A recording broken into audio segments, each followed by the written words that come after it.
Man, I'm an actor myself, and I've done like a ton of musical theater, and so this show was like right up my alley. It's so fun and so fantastic, and I just think that from what we read on the page to what ended up on the screen, it's even better than I could have imagined. And the cast, like as a whole, is just so supremely amazing and talented. Were they who you cast? Were they required? Most of the cast required to like sing and dance? A lot of them, yes, many of them. Some didn't really have much experience singing or dancing, but had, you know, good training at theater school, and so were able to sort of, you know, pick up what they needed to. And they were well supported with an amazing choreographer and production team. So what were the auditions actually like? Was it kind of like a regular, normal, like musical theater audition? I guess in a sense, it was, I maybe call it a bit of a hybrid, you know, with a conventional TV audition, and some roles were required to, you know, include a tap piece or a song. But not always were they required to be the best singer, you know, just to maybe sing on key at the very most. But then obviously there were those roles that really required um, a high level of singing ability.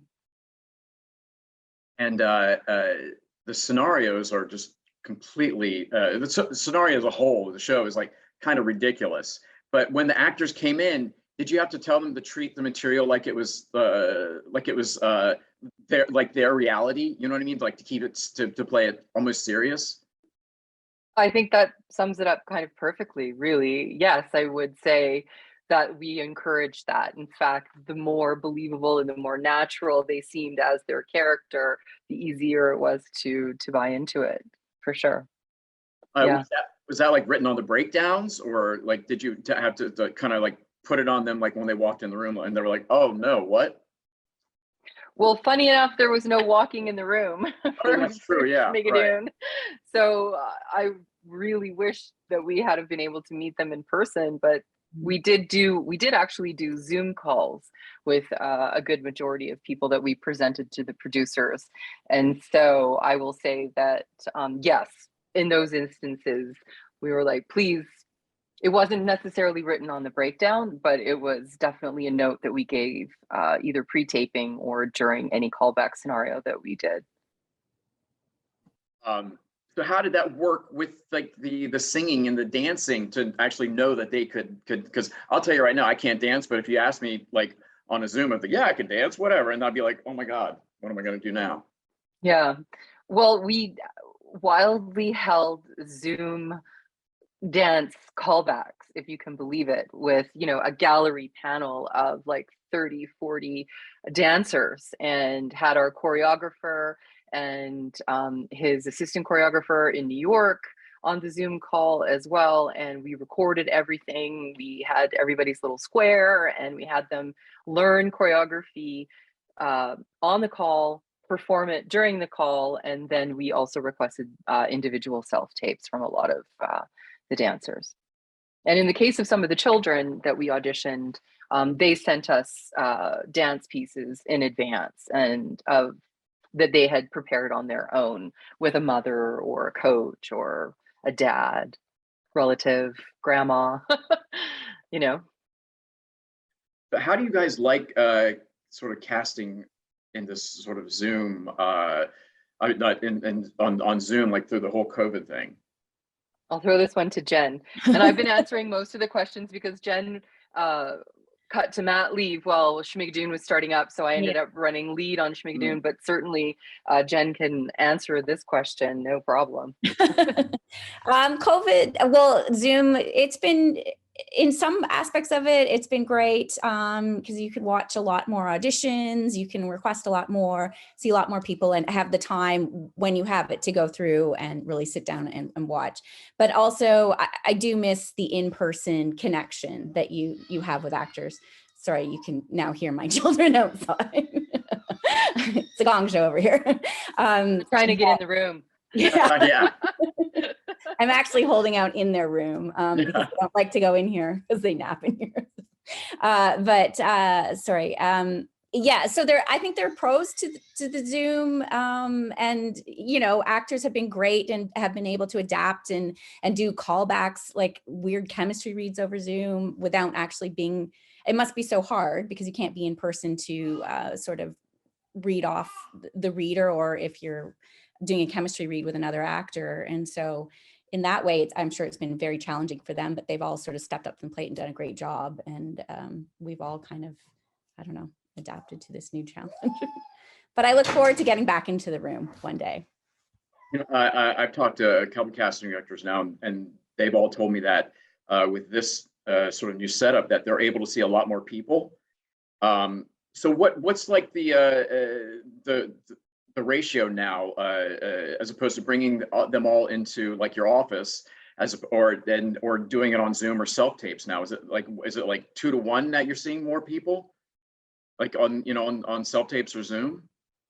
Yeah, I would say so, most definitely. Yeah. Where we could see maybe 10 within an hour, or depending on the size of the role, you can now see 20, 30 you can request tapes for, and yeah. What I miss is being able to do the redirect in the moment. And I think that's the thing that's being lost in this new, in this new dimension that we're experiencing. And so I wish that there was more opportunity. We tried doing large casting sessions via Zoom, and because of the technology, there's so much delay that we often are running, 30, 40 minutes behind. So we've sort of pulled back from that scenario for those reasons, because people are just waiting far too long. And I think waiting in a waiting room sometimes is fine because you can work on your lines and pace, talk to other actors. It's a different experience than waiting in your, kitchen or living room set up and ready to go, and just the clock's ticking and you're getting in your head. And yeah, so, but I do think it's just become a different kind of a job. We will send notes, but we don't get that chemistry with the actors. And that also takes away from getting to know actors to a certain degree. Sometimes to meet them in person and see them and get a feeling for them helps you cast them in other projects. And I miss that, like Jen does. Yeah. You said redirects. I feel like I've gotten most of the things that I booked have been on because of a redirect, So I understand what you're saying. Yeah. Yeah. It's a shame. But I think that the actors are becoming incredibly savvy, and they know that we need, oftentimes we'll get 2 takes, and it's almost like they're anticipating the redirect, or if we give a clear note, then they'll be careful to do that. And maybe actually what you bring up is maybe food for thought. Maybe we suggest, we give them tone and note, and then they do a free-for-all take where they get to be creative and do their own thing, and we get to choose between. Maybe that's a good template to go forward with. So like with Schmigadoon, did you bring like people you've mostly worked with before, or like have seen like before, to read and to audition for you guys? I'd say in most cases, yes, because in Vancouver and in Canada, it's a much smaller market than the United States. And so Jen and I work on many projects of big cross genres. So we were looking to a lot of people that we booked on comedy series that we've done over the last 5 years. But also too, there are some really wonderful dramatic actors that kind of would work in this genre as well. So it's just a matter of, we were really looking for actors that we knew would resonate with the material. And so a lot of them we had worked with and had experience before. However, we did break a lot of new talent, especially a lot of youth talent. And Jen and I are in general known for being open to new talent and new ideas. And so we always keep that door open. So I'd say maybe a 70-30 split in terms of who we knew before, and then open to new talent, always. How do you guys find new talent? Like what's the best way for somebody to get on your radar? Do you want to take this one, Jen? Besides not to stink, Yeah. Well, I guess through the normal processes of having an agent, and then we're just sort of like especially when you start a pilot or a new series, it's, well, Schmigadoon sort of was like that. You can really unearth a lot of talent because you're just looking to really read more than usual. So I think, sorry, my child is screaming. I'm so sorry. That's why I'm not at home right now. Yeah, because I have 2 little ones, so I completely understand. We've had a crazy week here with snow, so it's been kind of hard to get into the office because we don't normally get snow in Vancouver, and so so sorry. Bear with me. No worries. But yeah, because we're working on a project right now where we're just being able to pre-screen and pre-read a lot of talent that we potentially don't normally get a chance to read, and just take the time to, yeah.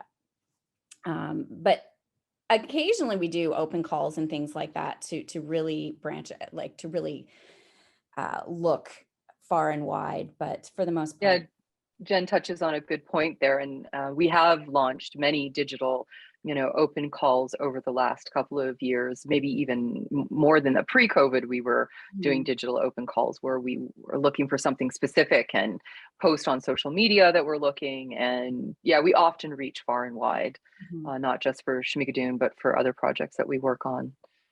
Yeah. So I don't want to take up a lot of your time, so I just have a couple more questions. So what's some like advice you can give to actors, either like audition wise, or when they come into your room, or just in general? Like what like mistakes you see a lot of them do? You go ahead. Oh, you go. Okay, I'll talk. You give me a thumbs up when you're ready. I just thought I'll fill space while the kids are calming down.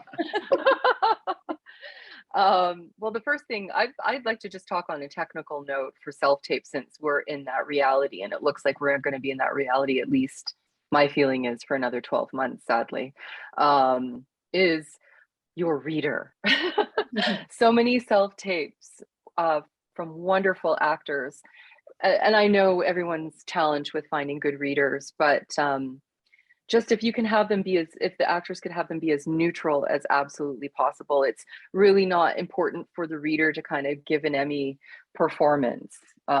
We really want to focus on the actor. It's almost like they should just read the lines with just a little bit of flavor, not much at all. And if at all possible, not write hot on mic.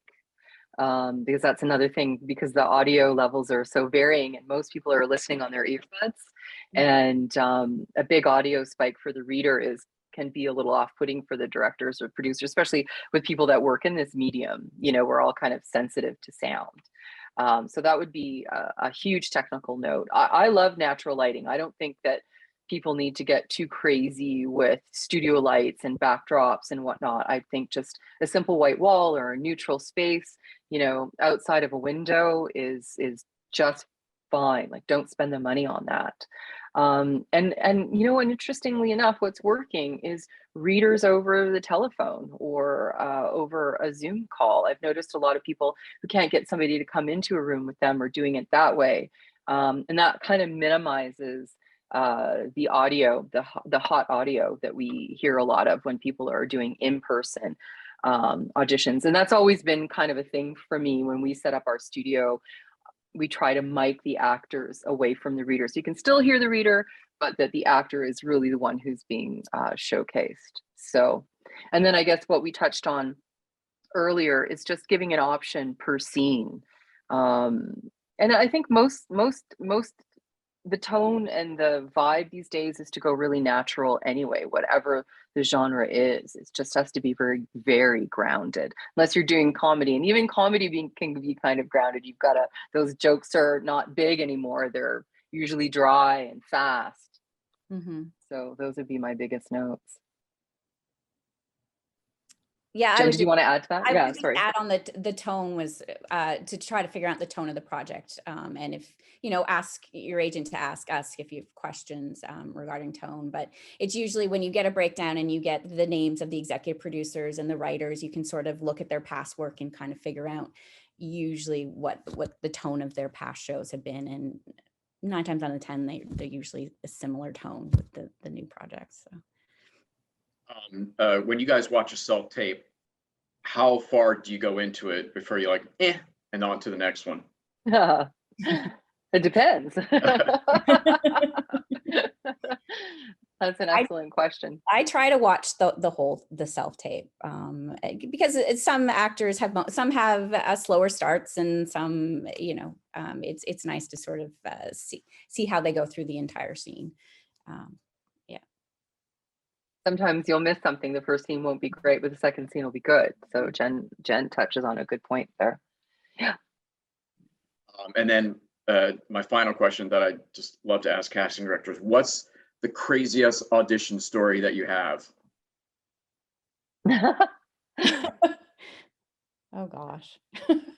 Oh boy. Jen and I have worked together for over 20 years, so there are a lot of those stories. So we have to try to pinpoint one of them.